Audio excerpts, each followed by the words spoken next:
নমস্কার বন্ধুরা, অনুরুদ্ধ কিচেনে সবাইকে স্বাগত। আশা করি সবাই অনেক অনেক ভালো আছেন। তো বন্ধুরা, আজকে কচু দিয়ে মৃগেল মাছ রান্না করব। তাছাড়া কচু কিভাবে রান্না করলে গাল ধরার ভয় থাকে না সেটাও আপনাদের সাথে শেয়ার করব।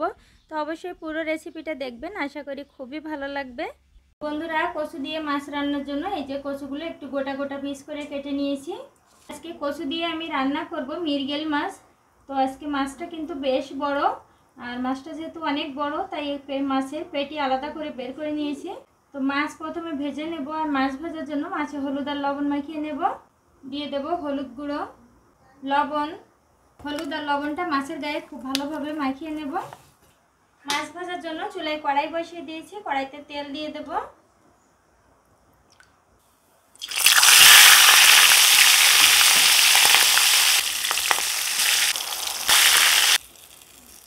মাথাটা ভেজে নিয়েছি, এবার উঠিয়ে নেব। বাকি মাছগুলোও ভেজে নেব।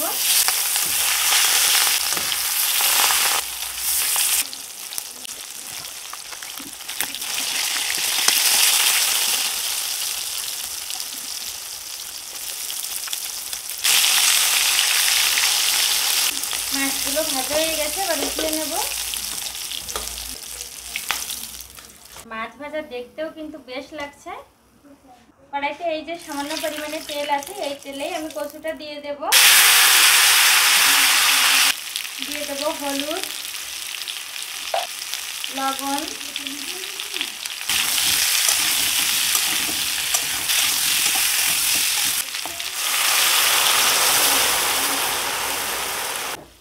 আমি এখানে গরম জল ব্যবহার করেছি। পাশে অন্য একটা চুলায় জল গরম করে নিয়েছি।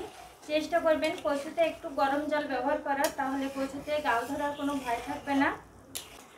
চাপা দিয়ে কচুগুলো সিদ্ধ করে নেব।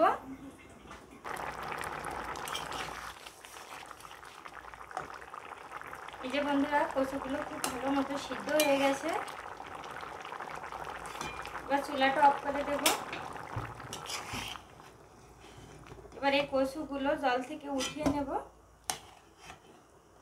কচুগুলো জল থেকে উঠিয়ে নিয়েছি, আর এই জলটা কিন্তু পরে আমি ঝোলের জল হিসেবে ব্যবহার করব।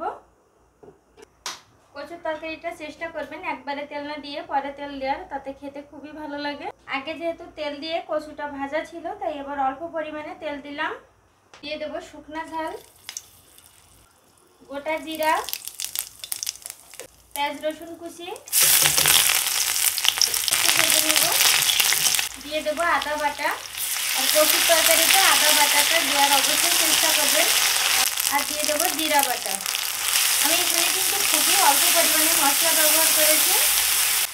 হলুদ দিয়ে দেবো, আর দিয়ে দেবো স্বাদ মতো লবণ। আগে যেহেতু লবণ দিয়ে কচু সিদ্ধ করা ছিল, তাই অল্প পরিমাণে লবণ দিলাম।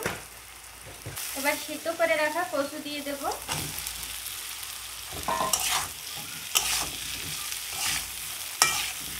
কচুটা মশলার সাথে কষিয়ে নেব। কাঁচামরিচ দিয়ে দেব।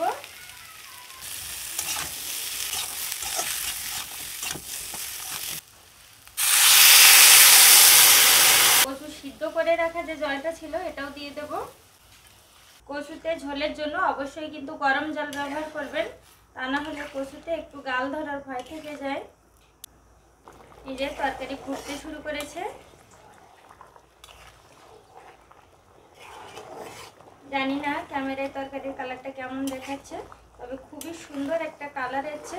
আর যেহেতু কাঁচা ঝালের তরকারি, সুন্দর একটা কালার হয়েছে। ভেজে রাখা মাছগুলো দিয়ে দেব।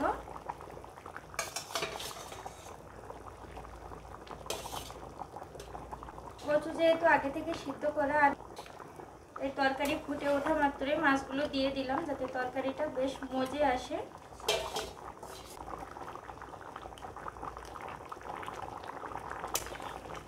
একটু নাড়াচাড়া করে দেব।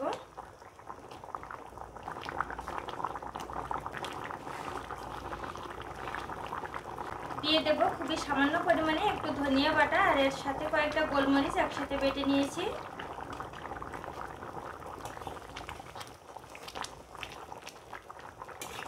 ধনিয়া বাটা কচুর তরকারিতে দিলে কিন্তু খুব সুন্দর একটা ঘ্রাণ বের হয়।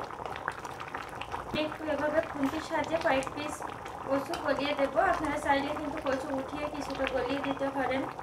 তবে কচুর তরকারিতে এমনি কচুটা সিদ্ধ হয়ে তরকারির সাথে বেশ একটা মাখো মাখো ভাব চলে আসে, তাই গলানোর বেশি প্রয়োজন হয় না। ঝোল কিন্তু অনেকটাই কমে যাচ্ছে, আর এই কচুর তরকারি কিন্তু নামানোর পরে একদমই ঝোল টেনে যায়। এ পর্যায়ে দিয়ে দেবো গরম মশলা বাটা। গরম মশলা বাটা দেওয়ার পর কচুর তরকারির লবণটা অবশ্যই চেক করে নেবেন।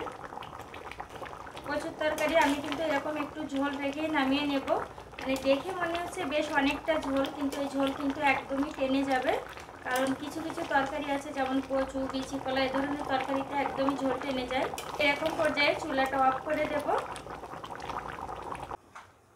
ভাজা মাছ রেখেছিলাম যে গামলিটাতে, এতেই তরকারিটা নামিয়ে নেব।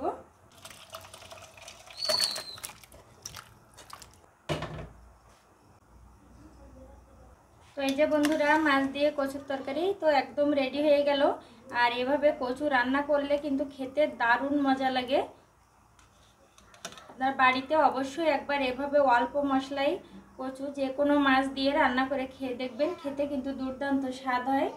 আর ভিডিওটি কেমন লাগলো আমাকে কিন্তু অবশ্যই কমেন্টে জানাবেন। ভালো লাগলে চ্যানেলটি সাবস্ক্রাইব করবেন, লাইক করবেন, শেয়ার করবেন। ধন্যবাদ সবাইকে।